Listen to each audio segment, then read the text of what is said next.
What's going on, guys? It's another wonderful Australian day, and today we're going to be looking at everything I found out living in Australia for 3 months. So let's get right onto it. Let's go. It's been 3 months since I arrived here in Australia from the US, and over this time period I feel that I've discovered quite a few things that I wouldn't have known about while researching Australia. So in this video I just want to share some Okay. I see some good things and some bad things in this small intro he just explained, but let's watch it, let's check out. Interesting or useful things I've discovered while living here, and hopefully if you're thinking about coming to Australia, that can help you as well.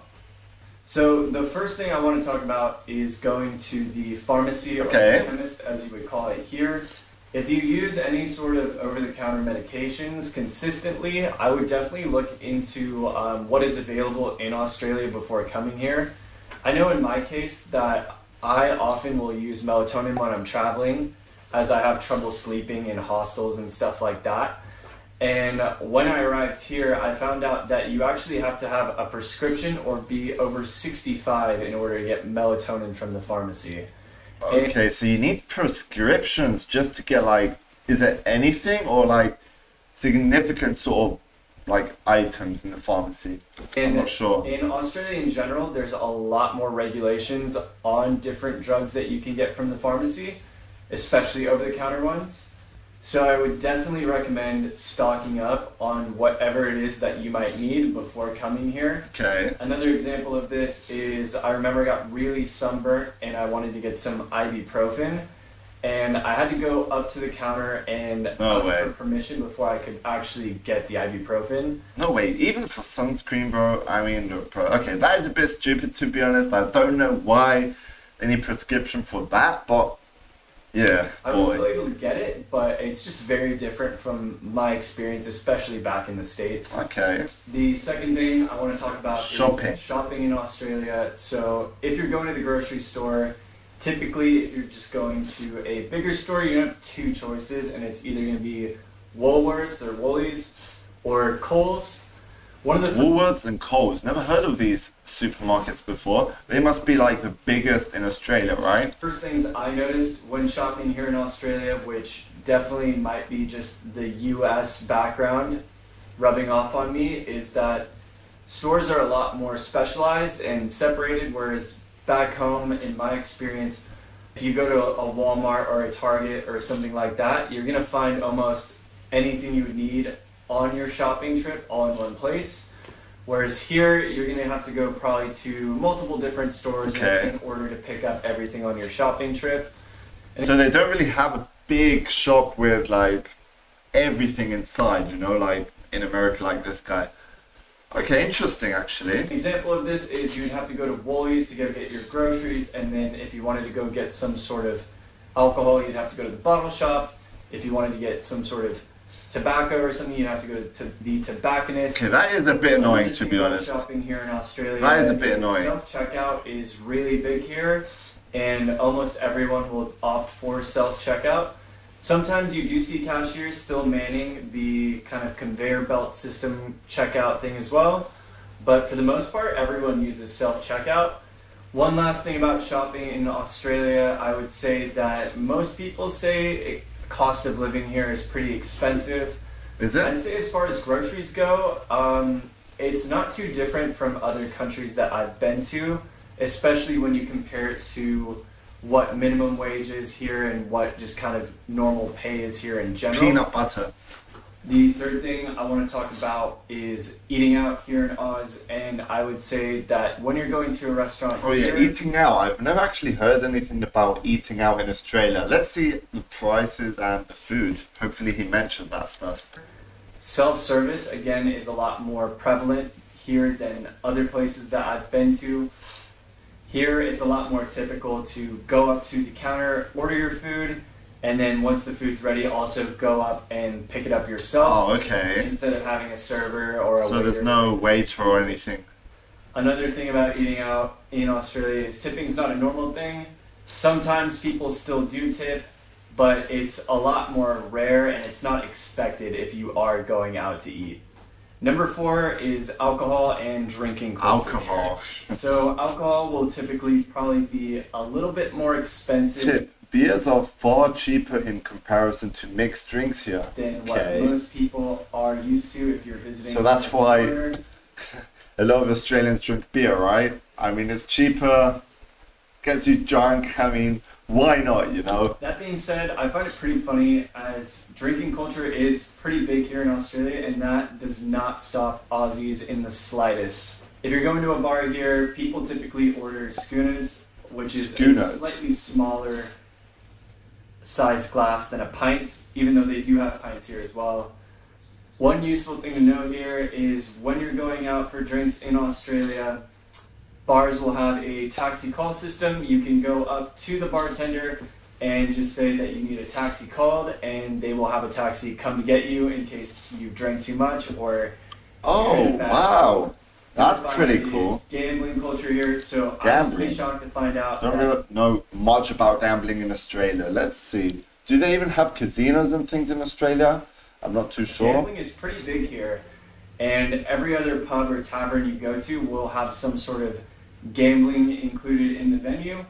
Typically, this ends up coming in 3 forms that I've commonly seen. There's TAB, which is either sports betting or betting on Horse races, like betting. horse racing or dog racing.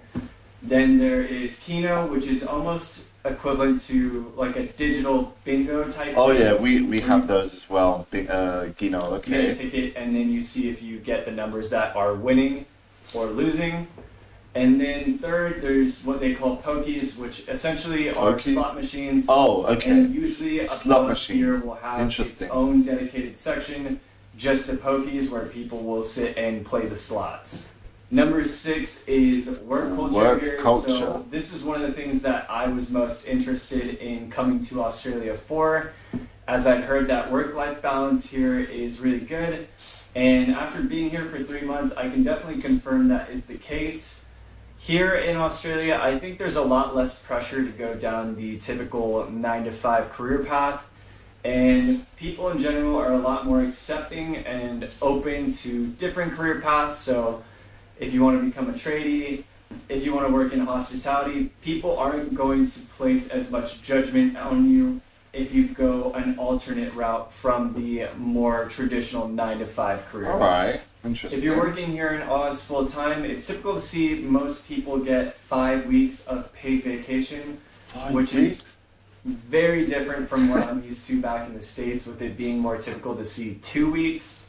And people will actually Bro, 5 weeks is a lot. I mean, honestly, I would love that. 5 weeks is a good amount of time, to take be their honest. vacation time, which is not often the case back in the States as well. People are typically a little bit more hesitant to take time off from work. Whereas here, people aren't afraid to take their vacation time and take advantage of the time they have off. In what I've seen so far, the workplace generally tends to be a little bit more relaxed as well. People are more willing to joke around and have a bit of fun while working, and it's just not quite as serious as some other places that I've lived. Number 7 is interacting with Aussies, and the first thing I noticed as a foreigner coming here is Aussies love to chat, and they're Okay. very willing to talk to strangers. When speaking with Aussies, you'll notice that they're very straight to the point and they're not afraid to speak their mind. A good example of this is since I've been walking around in a brace after my injury, people often come up to me, and I've gotten the question multiple times, very straightforward, where someone will just ask, "What's wrong with the leg?" or "What did you do to yourself?" Just like that, and And he doesn't typically, even know them. In a lot of other countries, people would either kind of dance around that or they would just avoid asking in general. But here, people just aren't afraid to ask if they're curious, which is pretty cool. But I will say that if you're a foreigner, sometimes it That's could annoying. be maybe a bit disarming. Generally, it's not people being rude here in Australia. That's Yeah, I mean, if you have people constantly coming at you and asking like, "What's with your leg?" I mean, won't that get a bit annoying after like many times? Okay, yeah, people are curious. They want to know like what happened. Like they're giving like attention to you, you know. So I don't know. just kind of how things are. Number 8 is the wildlife here. Of course, we can't miss this one. Worried about running into dangerous wildlife. Flying foxes? As long as you're living in a city. That being said, I've never lived. Okay, I don't know what that was, the flying fox, but fair enough. Out in the bush, so I can't say what it's like out there. But at least for me, I haven't had any super crazy encounters with wildlife out here. Monitor lizard. Look at that, it's just like a crocodile, seriously. It's crazy how that thing is climbing the tree. That's like a huge grasshopper. Dude, why are they always Moths? post up right here? What is this? I ain't never seen something like this before. That's horrible. Sharks, damn. Roach, dude. Whoa. Just floating right above where I do the dishes. Go away. That being said, there's 2 exceptions to this that I think most people will experience. And number 1 is the birds here. Everywhere you go, at least everywhere I've been in Australia, there are a lot of crazy and very noisy birds. Okay. Yeah, so you'll be like waking up every morning just listening to different birds. What the hell is that? That's some crazy noises. That's a big one. You can barely see him. Oh, I see him. Over here too. Oh yeah. Kaboo. At this point, I just find it pretty entertaining, but I remember when I first got here, it actually would keep me up at night because the birds are very vocal here. Number 2 is if you're going to the beach, and especially here in North Queensland where you're next to the reef, they do get a lot of what they call box jellyfish, which are quite dangerous. So a lot of the times it's very common to see at a public beach that there will be a enclosed net area, and that's mostly to keep jellyfish out. I've heard people say it's to keep sharks out. I don't know if that's really true, but I know it's definitely for the jellyfish. So just keep that in mind as well. And number 9 is if a worker Wow, isn't that just scary? Like closing up a beach, like just keep like wild creatures out, you know, jellyfish, sharks. Yeah. sentence can be shortened. Australians will shorten it. Sometimes though, it will cause I've heard this a little one bit before of for an sure. interesting miscommunication. I remember when I started working at a bar here, everyone would always refer to everything in acronyms. So Jack Daniels is JD, Really? Jim Beam is JB, No way. Canadian Club is just Club. And so it would get quite confusing at first. You'll get used to it, but you may have a little bit of a learning curve there. Okay. Additionally, a lot of words will just get shortened and have an O added at the end. So registration will be rego, service station will be servo, Servo. utility vehicle is a U, and you get the point. Okay, Anyway, so okay. yeah, that's most of the interesting things that I've noticed the past 3 months living here. Let me know what I missed out in the comments, and hopefully if you're thinking about coming to Australia, this helped you make a better decision. Anyways though, that's Okay, it. so this guy actually noticed quite a lot of things in just 3 months of living in Australia. What do you think was missing from this video? Like, is anything else supposed to be mentioned here that wasn't? Do let me know in the comments. And guys, if you do have any more video suggestions that you want me to check out, comment them down below. I will be checking out all your suggested videos. And yeah, thanks for watching guys. Like the video, subscribe to the channel, and we'll see you on the next one. Peace out guys.